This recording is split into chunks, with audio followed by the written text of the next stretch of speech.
दोस्तों आज हम बात करने वाले हैं दुनिया के एक नहायत ही पुरकशिश और सहर तारी कर देने वाली रियासत के बारे में, जिसमें ना सिर्फ हज़ारों और लाखों पाकिस्तानियों बल्कि पूरी दुनिया के मुख्तलिफ ममालिक में रहने वाले लोगों का रोज़गार भी वाबस्ता है। दोस्तों इसके अलावा सियाहत और सैर व तफरीह के शौकीन अफराद में से शायद ही कोई ऐसे शख्स होंगे जिन्होंने इस खूबसूरत रियासत का दौरा यानी कि विज़िट ना किया हो। दोस्तों इस खूबसूरत रियासत का नाम दुबई है और इसके बारे में आज मैं आपको चंद हक़ाइक़ बताने जा रहा हूँ, जिनको जानकर आप लोगों की मालूमात में ना सिर्फ खासा इजाफा होगा बल्कि आप लोग इससे महसूस भी होंगे। तो चलिए दोस्तों, इससे पहले कि हम अपनी वीडियो की तरफ बढ़ें या वीडियो को आगे बढ़ें, मैं चाहूँगा कि अगर अभी तक आप लोगों ने हमारे चैनल को सब्सक्राइब नहीं किया या फिर आप हमारे चैनल पर नए हैं तो हमारे चैनल को सब्सक्राइब कर लें और साथ में घंटी का निशान होगा उस पर भी क्लिक करके आप हमारे चैनल के नोटिफिकेशन को ऑन कर सकते हैं, ताकि आने वाली वीडियोज़ की अपडेट्स आप लोगों को मिलती रहें और आप उन वीडियोज़ से लुत्फ़अंदोज़ में होते रहें। तो चलिए दोस्तों वीडियो को शुरू करते हैं।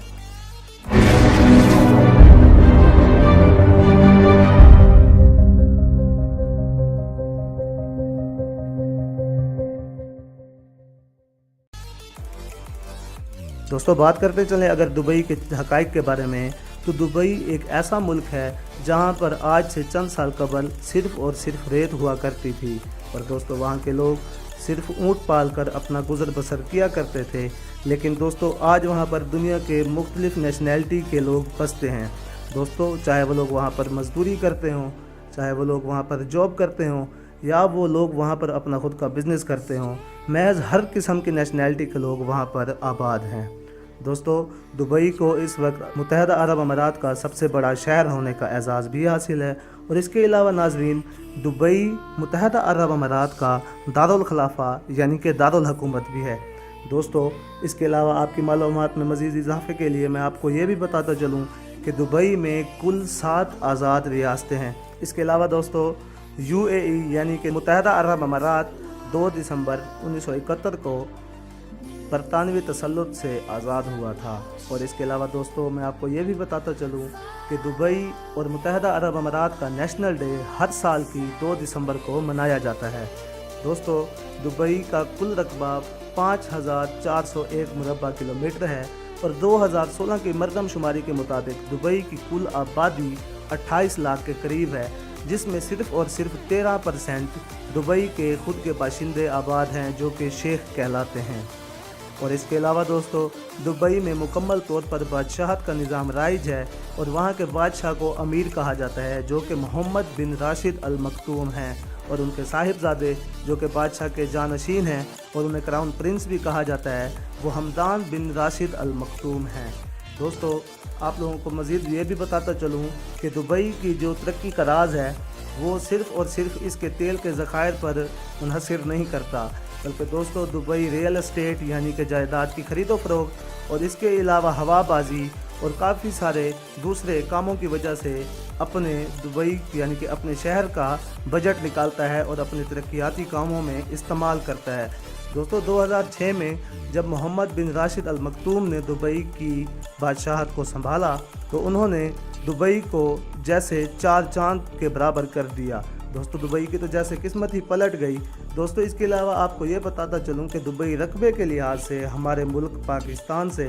तकरीबन 200 हिस्से छोटा है, लेकिन दोस्तों तरक्की के एतबार से और फ़न तामीर के लिहाज से दुबई हमारे मुल्क से कई हिस्से आगे चला जाता है, क्योंकि दोस्तों हमारा प्यारा मुल्क पाकिस्तान मोहम्मद बिन राशिद अल मखतूम जैसे सियासतदानों से यानी कि हुक्मरानों से महरूम है। इसके अलावा दोस्तों बात करें अगर दुबई के फ़न तामीर की, तो दुबई फ़न तामीर के लिहाज से पूरी दुनिया में अपना एक अलहदा मकाम रखता है और दोस्तों दुबई को इस वक्त दुनिया की सबसे खूबसूरत तरीन रियासत भी करार दिया जाता है और इसके अलावा दुबई दुनिया की सबसे महफूज तरीन रियासत भी समझी जाती है। दुबई के आर्टिफिशियल जजीरे, आर्टिफिशियल आइलैंड्स, इसके अलावा दोस्तों बुर्जुल अरब और बुर्ज खलीफा हैं। और दोस्तों बुर्ज खलीफा के बारे में अगर बात करते चलें तो ये दुनिया की इस वक्त की सबसे ऊंची इमारत है जो कि आसमान को छूती हुई महसूस होती है। और दोस्तों बात करें अगर बुर्जुल अरब की, तो बुर्जुल अरब दुबई का सबसे लग्जरी होटल कहलाता है जो कि दुनिया का 4थे नंबर की ऊंचाई के लिहाज से मशहूर है। और दोस्तों दुबई का बुर्जुल अरब में जो होटल है उसे दुनिया का पहला और वाहिद 7 स्टार होटल भी करार दिया जाता है। दोस्तों इसके अलावा दुबई के होटल रूम्स जो कि बुर्जुल अरब में वाक़ई हैं, उन्हें दुनिया के दूसरे नंबर पर महंगे तरीन होटल रूम्स का एजाज़ हासिल है। और नाज़रीन आपको ये भी बताता चलूँ कि दुबई की जो नेशनल लैंग्वेज है वो अरबी है, क्योंकि वहाँ के शेख अरबी बोलते हैं और वहाँ के दफातर में इंग्लिश ज़बान बोली जाती है। इसके अलावा दोस्तों दुबई इस वक्त दुनिया का 22वें नंबर पर महंगा तरीन शहर है और मुत्तहदा अरब अमारात का सबसे ज़्यादा महंगा तरीन शहर करार दिया जाता है। और दोस्तों आप लोगों की मालूमात में मज़ीद इजाफ़ा करने के लिए आप लोगों को ये भी बताता चलूँ कि दुबई सियाहत और सैर व तफरीह के लिहाज से दुनिया में अपना एक अलहदा मकाम हासिल रखता है। और इसके अलावा दोस्तों दुबई में हर साल तकरीबन 1.5 करोड़ से 2 करोड़ के करीब सियाह दुबई घूमने आते हैं, क्योंकि दुबई को स्पोर्ट्स और सियाहत की जन्नत कहा जाता है। दुबई को अयाशियों की जन्नत भी कहा जाता है। और दोस्तों दुबई की जो बुर्ज खलीफा इमारत है उसे दुबई के सहरा में उगने वाले एक फूल की शक्ल की मानंद बनाया गया है। इसके अलावा नाजरीन दुबई की पाल्म जुमेरा एक आर्टिफिशियल आइसलैंड है जिसमें मुख्तलिफ कलर के बर्फ़ के पहाड़ बनाए गए हैं जो कि आपको ज़्यादा महसूस करते हैं। और इसके अलावा दोस्तों दुबई में एक मिरेकल गार्डन भी बनाया गया है। जब दुबई का दर्जा हरारत 40 डिग्री सेंटीग्रेड से ज़्यादा होता है तो सियाह और दुबई के रहने वाले उस गार्डन की तरफ यानी कि उस बाग की तरफ का रुख करते हैं, क्योंकि उस बाग में सबसे ज़्यादा खूबसूरत फूल होते हैं। और वहाँ पर दोस्तों बहुत सारे स्विमिंग पूल भी बनाए गए हैं जिनमें लोग नहाते हैं और अपने आप को गर्मी से बचाते हैं। और दोस्तों 14 फरवरी 2013 को दुबई मिरेकल गार्डन जो कि 72,000 मीटर पर वाक़िया था उसे खोला गया था। और दोस्तों इसे दुनिया का सबसे बड़ा गार्डन भी कहा जाता है। दोस्तों इसके अलावा दुबई में दुनिया के सबसे बड़े स्पोर्ट्स कम्प्लेक्स भी बनाए गए हैं जो कि पूरी दुनिया के स्पोर्ट्स लवर्स को अपनी तरफ खींचा चला आने पर मजबूर कर देते हैं। इसके अलावा दोस्तों स्पोर्ट्स के बारे में बात कर रहे हैं तो आप लोगों की मालूमात में मज़ीद इजाफा ये भी करता चलूँ कि दुबई या मुत्तहदा अरब अमारात में से किसी भी रियासत की कोई अपनी खुद की टीम नहीं है जो कि पूरी दुनिया में दुबई या मुत्तहदा अरब अमारात को स्पोर्ट्स के तौर पर सामने लाती हो, मगर फिर भी पूरी दुनिया से स्पोर्ट्स के शौकीन अफराद को अपनी तरफ मबजूल करने के लिए यहाँ की हुकूमत ने यानी कि वहाँ के बादशाह ने जो काम किए हैं शायद ही वो पूरी दुनिया में किसी और मुल्क ने या किसी और रियासत ने किए होंगे। इसके अलावा दोस्तों दुबई में मुख्तलिफ़ खेलों के मुकाबले भी मुनक्किद कराए जाते हैं जिनमें गोल्फ़, हॉकी, क्रिकेट और इसके अलावा काफ़ी सारे और गेमें भी खिलवाई जाती हैं जिन्हें देखकर आप लोग ना सिर्फ महसूस होते हैं बल्कि पूरी दुनिया उनको देखने के लिए बेचैन रहती है। दोस्तों 2009 में पाकिस्तान में दहशतगर्दी के तूल पकड़ जाने के बाद पाकिस्तान में कोई क्रिकेट टीम नहीं आई और यहाँ पर खेलों को कम तरजीह दी जाती थी। और इसके अलावा दोस्तों मैं आपको ये बताता चलूँ कि इस वजह से 2009 के बाद से लेकर अब तक दुबई में खातिर ख्वाह मैचेस खेले जाते हैं जो कि पाकिस्तान में नहीं खेले जाते। लेकिन अल्लाह का शुक्र है कि पाकिस्तान ने अब काफ़ी ज़्यादा तरक्की कर ली है और पाकिस्तानी आर्मी ने काफ़ी ज़्यादा ऐसे काम किए हैं जिसकी वजह से दहशतगर्दी काफ़ी कम हो गई है। और आप लोगों ने खुद भी देखा कि पाकिस्तान के अंदर PSL का फ़ाइनल भी खेला गया। दोस्तों बात कर रहे थे हम खेलों की, यानी कि खेलों में सबसे ज़्यादा जो अहम खेल समझा जाता है वो है क्रिकेट। तो आपको ये भी बताता चलूँ कि ICC यानी कि इंटरनेशनल क्रिकेट काउंसिल का जो हेडक्वार्टर है वो भी दुबई में ही वाक़या है दोस्तों। और इसके अलावा दोस्तों दुबई में मुख्तलिफ स्पोर्ट्स के हेडक्वार्टर्स भी बनाए गए हैं जो कि बहुत ही ज़्यादा काबिल ज़िक्र हैं। दोस्तों बात करते चलें अगर दुबई के रहन सहन की, तो दुबई और इसके अलावा मुत्तहदा अरब अमारात की 6 रियासतों को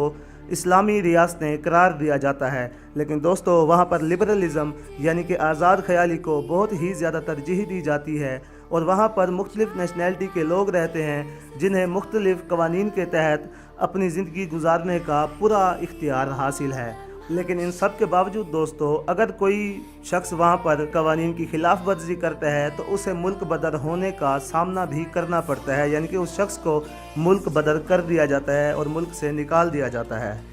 बात कर रहे थे दुबई के बारे में यानी कि लिबरलिज़म आज़ाद ख़याली के बारे में, तो ये بھی آپ کو بتاتا چلوں کہ اگر آپ کو دبئی میں کافی زیادہ مساجد دیکھنے کو ملتی ہیں تو وہیں پر آپ کو چند علاقوں میں گردوارے، مندر اور چرچ دیکھنے کو بھی مل سکتے ہیں